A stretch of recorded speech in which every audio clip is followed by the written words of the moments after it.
5 types of relatives you should absolutely not visit in old age. As we grow older, our priorities shift. Our physical and emotional energy becomes more precious, and how we choose to spend our time deeply affects our quality of life. Relationships are vital, but not all relationships bring joy or comfort. Some family connections, unfortunately, can drain us rather than uplift us. It's essential to recognize which relatives might negatively impact your well being and why it's okay to set boundaries in these relationships. Here are 5 types of relatives you should reconsider visiting in your golden years. If you enjoyed this video, give it a thumbs up. Don't forget to subscribe and turn on notifications so you never miss an update. 1. The judgmental relative. Life, especially in old age, is too short to spend on judgment. Yet, many of us have a relative who seems to thrive on pointing out flaws or delivering unsolicited advice. Whether it's a comment about how you spend your retirement, how you manage your health, or even your choices decades ago, these interactions can leave you feeling belittled or disrespected. As we grow older, we carry with us not only the wisdom of our years, but also the scars of past judgments. There's a unique sting when criticism comes from family, people you may have sacrificed for, cared for, or deeply loved. Their harsh words can feel like betrayals, cutting into the fabric of the bond you share. And yet, it's important to remember that their judgments often say more about them than they do about you. A judgmental relative often operates from their own insecurities or a need to feel superior. Perhaps they see your independence as a threat, or your contentment in retirement reminds them of the things they didn't achieve. It's not uncommon for people to project their fears or regrets onto others, especially onto those who seem at peace with their lives. But at this stage in your journey, you've earned the right to peace. Peace in your choices, peace in your memories, and peace in your relationships. Subjecting yourself to constant judgment chips away at that peace. It can make you second-guess decisions you've long made, decisions that were right for you at the time. It can create unnecessary tension and rob you of the joy you deserve in this precious phase of life. Instead of subjecting yourself to this dynamic, consider what you truly want from your remaining years. Isn't it a sense of fulfillment? Isn't it laughter, love, and the freedom to live authentically? If a relative's words make you feel less than worthy, you have every right to step back. This isn't about cutting ties out of spite. It's about preserving your mental and emotional well-being. When you find yourself in their company, you don't have to engage. You don't have to defend your choices or justify your past. You can simply listen, smile politely, and change the subject to something neutral, like family memories or the weather. And if the criticism persists, remember that you're not obligated to stay. Politely excusing yourself can be an act of self-care. You've spent decades navigating the ups and downs of life. You've built a legacy of resilience, love, and wisdom. Don't let a judgmental relative dim the light you've worked so hard to cultivate. Surround yourself with people who see the value in your journey, who uplift you with their words and actions. Let those be the relationships you cherish in your golden years. 2. The constantly negative relative. As we age, the importance of preserving emotional well-being becomes increasingly clear. Each day is a gift, and filling those days with gratitude and peace becomes a deeply fulfilling way to live. Yet, some relationships threaten to disrupt this harmony, especially with a relative who carries an air of constant negativity. Their outlook on life seems perpetually clouded, their conversations brimming with complaints, criticisms, or despair. For seniors who often seek calm and reflection in their later years, such interactions can feel like a heavy burden. A constantly negative relative is not just someone who has the occasional bad day or shares a personal struggle. This is someone whose worldview is persistently bleak, someone who seems to find fault in everything, people, circumstances, even moments of joy. They complain about politics, criticize family members, or lament about things beyond their control, often leaving no room for uplifting or meaningful discussions. Being around them can feel like stepping into a storm where their negative energy dominates the atmosphere. The toll of these interactions on older adults can be profound. Negativity, especially when it is relentless, has a way of seeping into your own mindset. You might find yourself feeling anxious or deflated after spending time with them, even if their grievances have nothing to do with you. Over time, this exposure can dampen your sense of optimism and make you question whether the relationship is worth maintaining. And yet, because they are family, it may feel difficult to step away or set boundaries. It's important to recognize that a constantly negative relative is often trapped in their own pain or dissatisfaction. Their outlook is likely shaped by unresolved issues, unfulfilled expectations, or fears they cannot articulate. While this understanding can foster compassion, it does not mean you must bear the weight of their negativity. You cannot control their mindset or fix their unhappiness, and trying to do so will only drain your own energy. Instead, the key lies in protecting your peace while maintaining a level of empathy. Begin by reframing your interactions with this relative. Understand that their negativity is not a reflection of you or your choices. It is a manifestation of their own struggles. This shift in perspective can help you approach their complaints with detachment rather than internalizing their outlook. When they begin to spiral into negativity, remind yourself that you are under no obligation to absorb their perspective or carry their emotional burdens. Setting boundaries is an essential part of maintaining your well-being. If this relative often dominates conversations with complaints, steer the discussion toward neutral or positive topics. For example, you might gently redirect by saying, "That sounds difficult. Let's talk about something that brings us both joy." If their negativity persists, it's okay to limit the duration of your visits or phone calls. Politely but firmly explain your need for uplifting interactions, saying something like, "I care about you, but I want to focus on the positive things in life right now." Another strategy is to prioritize your own self-care after spending time with this relative. Engage in activities that restore your sense of peace, whether it's gardening, taking a walk, or sharing a laugh with a close friend. Surround yourself with people who bring positivity into your life, as their presence will help counterbalance the effects of any negative interactions. It's also worth considering the power of forgiveness, though not necessarily for their sake. Forgiveness allows you to release any resentment or frustration their negativity might create, freeing you from the emotional toll of their outlook. This doesn't mean excusing their behavior or allowing it to continue unchecked. Rather, it means letting go of the weight their negativity places on your heart. Finally, remember that you are in control of your own happiness. While you cannot change the nature of a constantly negative relative, you can choose how much of your time and energy you devote to them. By focusing on relationships and activities that uplift you, you ensure that your golden years are spent in ways that bring joy and fulfillment. Negativity may persist in the world, but it does not have to define your experience of it.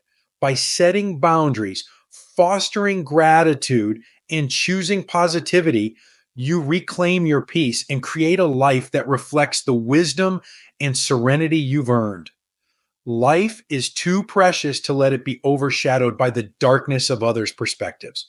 You've earned the light, seek it, and let it fill your days. 3. The self-centered relative. In the intricate web of family dynamics, there are connections that nurture and sustain us, and others that leave us feeling invisible and undervalued. The self-centered relative often falls into the latter category, a person whose world revolves solely around their own experiences, achievements, or struggles. For seniors, Especially those who have spent their lives giving and sacrificing for the sake of others. Such a relationship can feel profoundly empty, lacking the reciprocity that makes family bonds truly meaningful. The self centered relative might not even realize how their behavior affects you. They dominate conversations, turning every interaction into a monologue about their own lives. Whether it's their latest achievement, grievance, or mundane concern, their focus rarely shifts to your well being, your stories, or your needs. Even when they ask about your life, the question often feels perfunctory, a brief pause before they steer the conversation back to themselves. Over time, these interactions can leave you feeling dismissed, as though your presence is valued only insofar as you are an audience for their self importance. For an older adult, this dynamic can be particularly disheartening. As the years pass, you come to realize how precious time and connection truly are. Every conversation and every shared moment carries the weight of irreplaceable value. To spend that time with someone who doesn't truly see you or appreciate your perspective can feel like a profound loss, a missed opportunity for genuine connection in a phase of life when such connections matter most. But understanding the root of a self centered relative's behavior can bring clarity, even if it doesn't change the dynamic. Often, their self absorption stems from insecurity or a deep need for validation. They may feel unfulfilled in their own lives, and focusing on themselves becomes a way to assert control or importance. While it's possible to have compassion for their struggles, it's also vital to recognize that their needs should not overshadow your own. You've spent decades supporting and uplifting others. Now is the time to ensure your relationships also uplift you. Navigating this type of relationship requires a delicate balance of boundaries and self-care. It's important to acknowledge your feelings and accept that their behavior is unlikely to change. You cannot force someone to listen, to care, or to engage in a deeper, more meaningful way if they are not willing. What you can do is control your response and your level of involvement. When interacting with a self-centered relative, try to set the tone for the conversation. Share your stories and perspectives with confidence, even if they seem uninterested. If they interrupt or steer the topic back to themselves, decide how much energy you want to invest.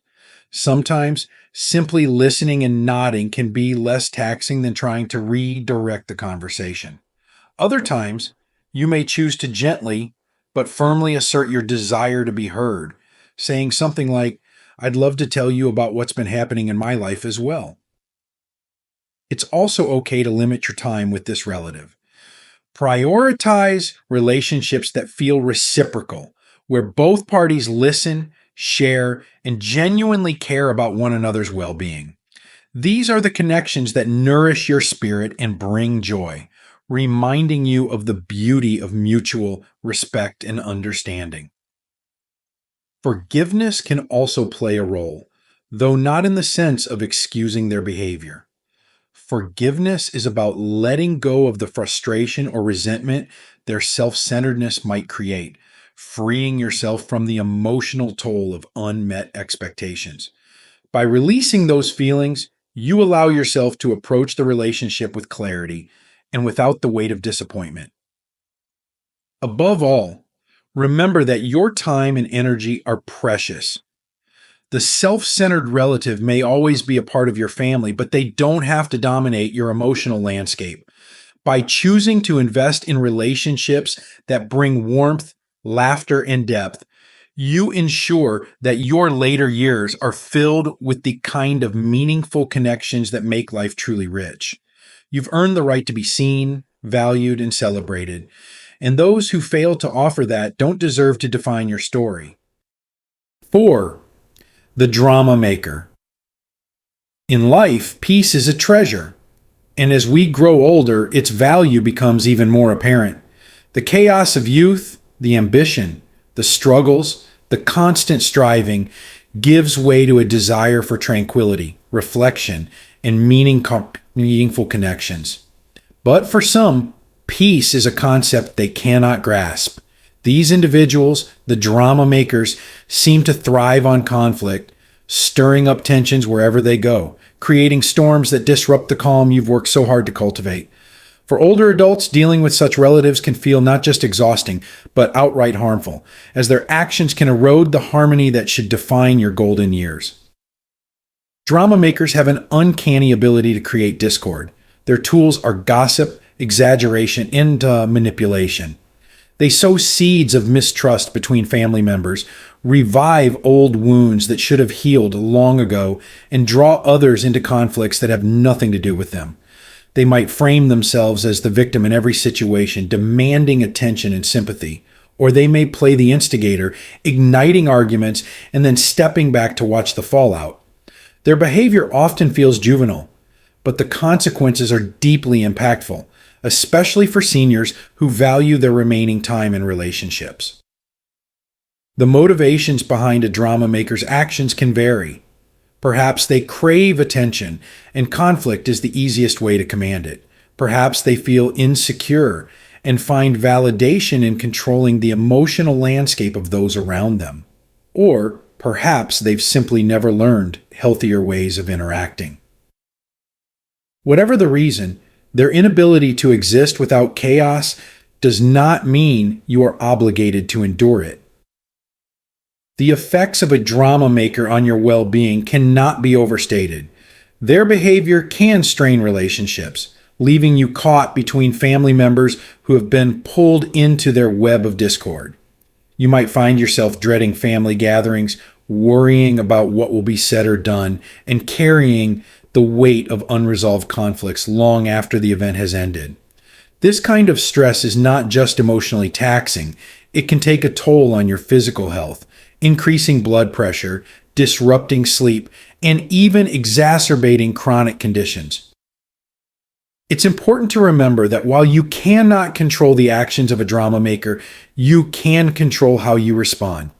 The first step is recognizing their behavior for what it is, a pattern designed to draw you into their turmoil. Understanding this allows you to approach interactions with a sense of detachment. You don't have to engage in their arguments, respond to their provocations, or defend yourself against their manipulations. Sometimes, the most powerful thing you can do is simply not react. Setting boundaries with the drama maker is essential. This might mean limiting your time with them, declining invitations to gatherings where you know their presence will dominate, or steering conversations toward neutral topics when you do interact. It can also mean asserting your needs directly, saying something like, "I value our time together, but I'm not comfortable discussing this topic," or "I prefer not to get involved in these issues." While these boundaries may be met with resistance, they are vital for protecting your peace. It's also worth considering the company you keep. Surround yourself with family members and friends who bring positivity, laughter, and understanding into your life. These are the relationships that matter most, the ones that nurture your spirit and remind you of the joys of connection. By prioritizing these bonds, you can ensure that your time is spent in ways that uplift rather than drain you. Forgiveness can also play a role in dealing with a drama maker, but it doesn't mean excusing their behavior or inviting it back into your life. Forgiveness is about releasing the anger or resentment you may feel toward them, freeing yourself from the emotional weight of their actions. This can be a powerful way to reclaim your peace, allowing you to move forward without carrying the burdens of their chaos. Your later years are a time to focus on what truly matters: your health, your happiness, and the relationships that enrich your life. Drama makers may continue to spin their webs, but you are under no obligation to get caught in them. By choosing peace over conflict and surrounding yourself with those who value and respect you, you ensure that your golden years are just that: golden, filled with light, warmth, and the serenity you've earned through a lifetime of wisdom and perseverance. 5. The overly dependent relative. Family is often described as a circle of support, a place where love and care flow freely, ensuring no one feels alone in their struggles. But what happens when that flow becomes unbalanced, when one relative's needs begin to dominate and overshadow others' lives. An overly dependent relative can transform this circle into a chain, binding you to responsibilities that feel endless and overwhelming. For seniors, especially those who have spent their lives giving to others, this dynamic can feel particularly burdensome in a stage of life meant for peace and self focus. Dependence isn't inherently negative. It's natural for family members to rely on one another in times of need. But there's a fine line between occasional reliance and chronic dependency. And crossing that line can take a toll on your physical, emotional, and even financial well being. The overly dependent relative might constantly seek emotional support, sharing their problems without considering your capacity to bear them. They might repeatedly ask for financial help, unaware or uncaring of the strain it places on your fixed income. They might even demand your time and energy in ways that leave you feeling exhausted or resentful, as though your own needs no longer matter. At the core of this dynamic is often an imbalance of responsibility. Perhaps you've always been the one they turn to, the steady hand, the wise voice, the reliable caregiver. And while that role may have brought you pride or purpose in the past, it can now feel like an anchor weighing you down. You may find yourself asking, when do I get to rest? When is it my turn to be cared for? Or simply to care for myself? The truth is, this stage of life is your time. After years of providing, sacrificing, and putting others first, you've earned the right to focus on your own health, happiness, and fulfillment. But the overly dependent relative often struggles to see this. Their world revolves around their own needs, and they may not understand or choose not to understand the impact their demands have on you. They might use guilt as a tool, reminding you of past help you've offered, or framing their dependency as a testament to how much they trust and value you. This can create an emotional conflict, especially for seniors who value family deeply. You may feel torn between your desire to help and your growing need to prioritize yourself. You may worry about the consequences of setting boundaries. Will they feel abandoned? Will they lash out? Will the family judge me? These fears are valid, but it's crucial to remember that boundaries are not acts of cruelty. They are acts of self-preservation and often acts of love. By stepping back, you allow your relative the opportunity to grow, to find solutions beyond relying on you, and to develop the resilience they need to face life's challenges. Establishing boundaries with an overly dependent relative begins with honest communication. It's important to be firm yet compassionate, explaining your limits without placing blame. For example, if they often seek financial help, you might say, I wish I could continue helping, but my budget is tight and I need to focus on my own stability. If their emotional needs are overwhelming, you might suggest, I care about you deeply, but I think a counselor could provide the kind of support you need right now. These conversations may be uncomfortable, but they are necessary to create a healthier dynamic. Equally important is recognizing and respecting your own needs. Ask yourself what brings you joy and peace, whether it's pursuing a long-neglected hobby, spending time with friends, traveling, or simply enjoying the quiet moments of reflection that aging allows. By focusing on these aspects of your life, you can replenish your energy and reconnect with the parts of yourself that may have been overshadowed by years of caregiving and sacrifice. It's also helpful to redirect your relative towards other resources. Encourage them to build a wider support network, seek professional help, or explore community programs designed to assist those in need. By sharing the responsibility, you can step back without leaving them unsupported. Remember, your role in their life should complement, not replace, their ability to navigate challenges independently. Finally, give yourself permission to let go of guilt. Caring for yourself does not mean you love your family any less. It means you recognize that your well-being is just as important as theirs. The energy you conserve by setting boundaries can be redirected toward the relationships and activities that truly nurture your soul.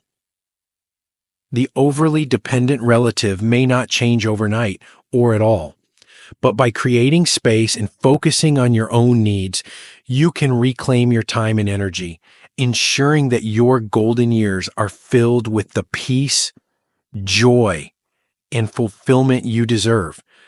This is your season to thrive, and no one has the right to take that away from you.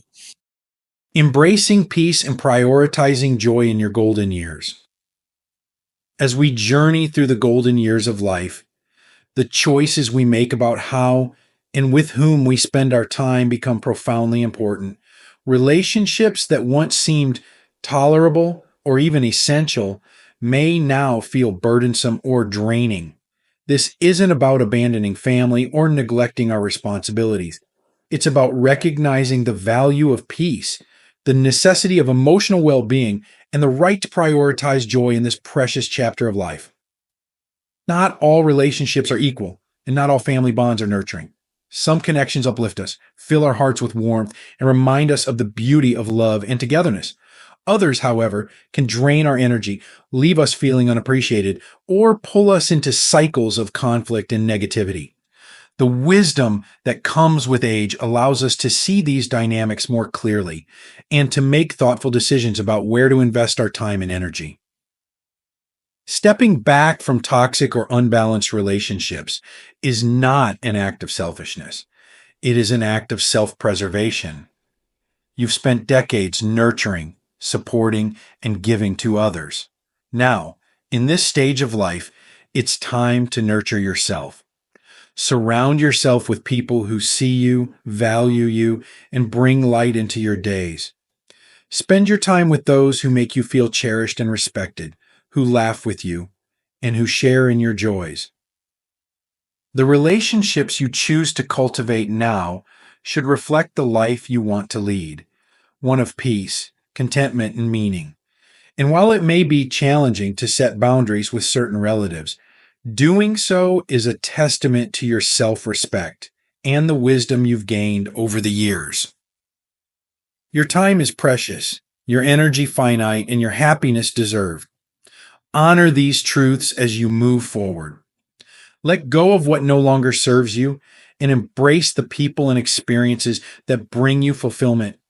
In doing so, you give yourself the gift of a life well lived, filled with love, laughter, and the tranquility you've earned.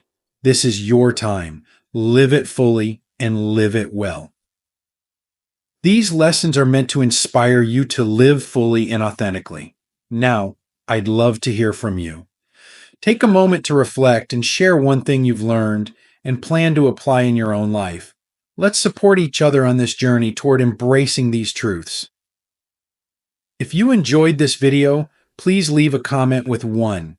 If not, feel free to comment with 0. Your feedback means a lot to us. Don't forget to like, share, and subscribe to our YouTube channel for more content like this. Thank you for watching. And here's to living life on your own terms.